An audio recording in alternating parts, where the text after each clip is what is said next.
नमस्कार साथियों हर बार की तरह इस बार भी मैं प्रीवियस ईयर का केवल राजनीतिक विज्ञान यानी पॉलिटी का जितने भी प्रीवियस ईयर के क्वेश्चन पूछे गए हैं उनका एक इम्पोर्टेंट क्वेश्चंस का मैं सेट लेके आया हूँ, जिसमें 25 क्वेश्चंस इस सेट में रहेंगे और आगे भी ऐसे ही सेट को मैं बहुत लेकर जल्द आता रहूँगा। तो आइए देखते हैं। संविधान सभा की प्रथम बैठक कब हुई? दोस्तों इसका सही आंसर हो जाएगा ऑप्शन ए 9 दिसंबर 1946। अगला क्वेश्चन है, भारतीय संविधान को संविधान सभा द्वारा अंगीकृत किया गया। 26 नवंबर 1949 को संविधान सभा द्वारा अंगीकृत किया गया भारतीय संविधान को। अगला क्वेश्चन है, संविधान को 26 जनवरी के दिन लागू करने का निर्णय इसीलिए किया गया क्योंकि, सही आंसर हो जाएगा इसका ऑप्शन ए, कांग्रेस ने इस तिथि को 1930 में स्वतंत्रता दिवस के रूप में मनाया था। अगला क्वेश्चन है, भारतीय संविधान दिवस मनाया जाता है। भारतीय संविधान दिवस 26 नवंबर को मनाया जाता है। भारतीय संविधान को अपनाया गया था, ऑप्शन ए, संवैधानिक सभा द्वारा। भारतीय राजनीतिक व्यवस्था में इनमें से कौन सर्वोच्च है? संविधान सर्वोच्च है। भारतीय संविधान में है क्या है? 400 से अधिक अनुच्छेद हैं। भारतीय संविधान में 400 से अधिक अनुच्छेद हैं। भारतीय संविधान में शामिल है 395 अनुच्छेद, 22 भाग एवं 12 अनुसूचियाँ। 395 अनुच्छेद, 12 भाग एवं 25 अनुसूचियाँ शामिल हैं। जानवरों के प्रति क्रूरता की रोकथाम को भारतीय संविधान की किस सूची में रखा गया है? जानवरों के प्रति क्रूरता को रोकने के लिए समवर्ती सूची में रखा गया है। इस विषय को समवर्ती सूची में रखा गया है। भारतीय संविधान की 10वीं अनुसूची का संबंध है दल बदल विरोधी कानून से। भारतीय संविधान की 10वीं अनुसूची का संबंध दल बदल विरोधी कानून से है। अगला क्वेश्चन है, भूमि सुधार डैश के विषयों के अंतर्गत है। भूमि सुधार राज्य सूची के विषयों के अंतर्गत आता है। भारतीय संविधान की प्रस्तावना में भारत को किस रूप में घोषित किया गया है? दोस्तों का सही आंसर होगा ऑप्शन सी, एक सार्वभौमिक समाजवादी धर्मनिरपेक्ष प्रजातांत्रिक गणतंत्र के रूप में घोषित किया गया है। निम्न शब्दों पर विचार करें। समाजवादी प्रजातांत्रिक सार्वभौमिक धर्मनिरपेक्ष यानी CADB, सार्वभौमिक समाजवादी धर्मनिरपेक्ष एवं प्रजातांत्रिक। सार्वभौमिक समाजवादी धर्मनिरपेक्ष प्रजातांत्रिक।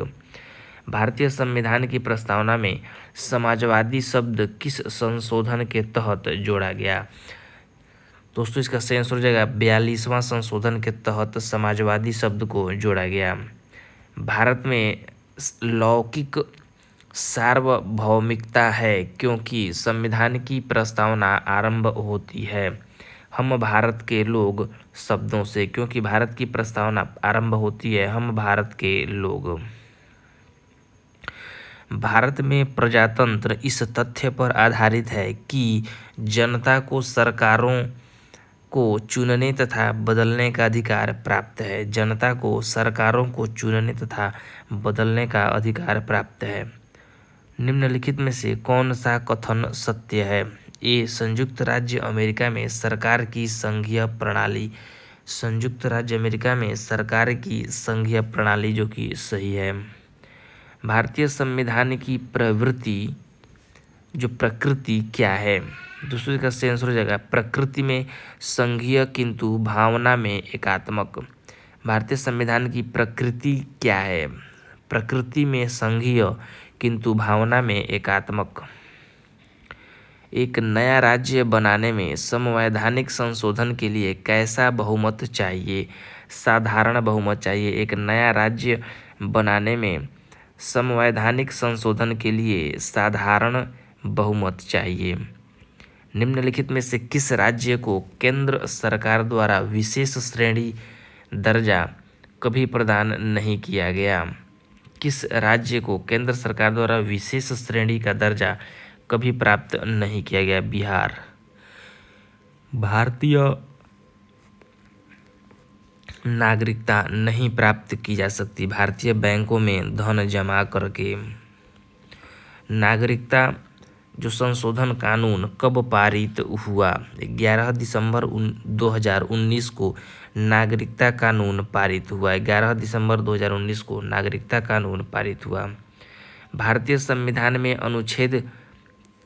किस अनुच्छेद के अंतर्गत नागरिकों को मौलिक अधिकार प्रदान किए गए हैं? अनुच्छेद 12 और 35 के तहत नागरिकों को मौलिक अधिकार प्रदान किए गए हैं। 12 और 15 के तहत नागरिकों को मौलिक अधिकार प्राप्त किए गए हैं। भारतीय संविधान का कौन सा अनुच्छेद संवैधानिक प्रावधानों को संघीय संसद, राज्य विधान पालिकाओं द्वारा बनाए गए नियमों और कानूनों पर प्राथमिकता प्रदान करता है? अनुच्छेद 13 के अंतर्गत प्राथमिकता प्रदान करता है। विधि का नियम या कानून का अधिराज्य का मतलब क्या है? विधि का नियम या कानून का अधिराज्य का मतलब सभी के लिए एक कानून और सभी के लिए एक न्यायतंत्र। इसी के साथ दोस्तों यहीं पे ये 25 क्वेश्चंस का सेट समाप्त होता है। मैं बहुत जल्द आगे भी 25 क्वेश्चंस का सेट लेकर आऊँगा। मैं ज़्यादा क्वेश्चंस को नहीं लेकर आ रहा हूँ ताकि वीडियो काफ़ी बोरिंग हो जाती है और आप ध्यान भी नहीं दे पाते हैं। इसीलिए आप एक ही वीडियो को बार बार देखें ताकि क्वालिटी कंटेंट आपको मिल सके और अच्छे से अच्छा आपकी प्रिपरेशन हो सके। बहुत बहुत धन्यवाद दोस्तों।